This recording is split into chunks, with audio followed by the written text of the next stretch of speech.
चीन की काट और उस पर दबाव बढ़ाने के लिए भारत इस्लामिक देशों के साथ अपने संबंधों को मजबूत करना चाहता है।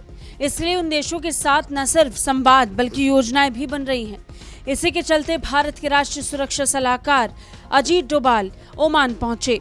अजीत डोभाल ने मस्कट में ओमान के शीर्ष नेता सुल्तान हैसम बिन तारिक से मुलाकात की और उन्हें प्रधानमंत्री नरेंद्र मोदी का लिखा हुआ एक संदेश भी सौंपा, जिसमें दोनों देशों के बीच संबंधों के अलग अलग पहलुओं का उल्लेख किया गया।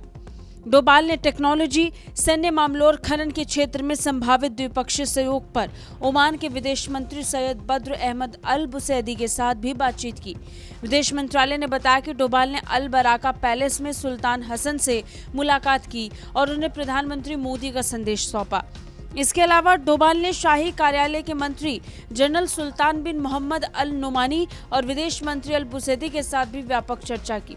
विदेश मंत्रालय के बयान के मुताबिक इस चर्चा में भारत और ओमान सल्तनत के बीच बहुआयामी द्विपक्षीय संबंधों की हाई लेवल समीक्षा की गई, जिसमें आर्थिक और टेक्नोलॉजी विकास, परस्पर सुरक्षा और क्षेत्र स्थिरता के क्षेत्रों में सहयोग को मजबूत करने पर ध्यान केंद्रित किया गया है। डोभाल ने सुल्तान को प्रधानमंत्री की ओर से शुभकामनाएं दी और ओमान के विकास और समृद्धि की कामना की। इसका सुल्तान ने जवाब दे दिया। ओमान के विदेश मंत्री के साथ एनएसए की बातचीत में निवेश समेत द्विपक्षीय संबंधों के अलग अलग पहलुओं को लेकर बात हुई। बता दें, भारत और ओमान के बीच अक्सर बड़े स्तर की राजनयिक यात्राएं होती रहती हैं। साथ साथ मंत्री स्तरीय दौरे भी नियमित रूप से होते हैं।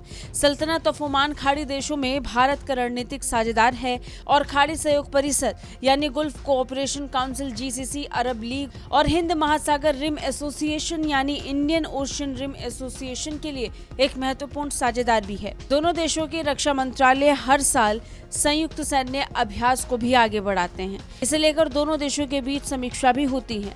भारत और ओमान द्वारा अपनी तीनों सैन्य सेवाओं के बीच नियमित द्विवार्षिक द्विपक्षीय अभ्यास किया जाता है।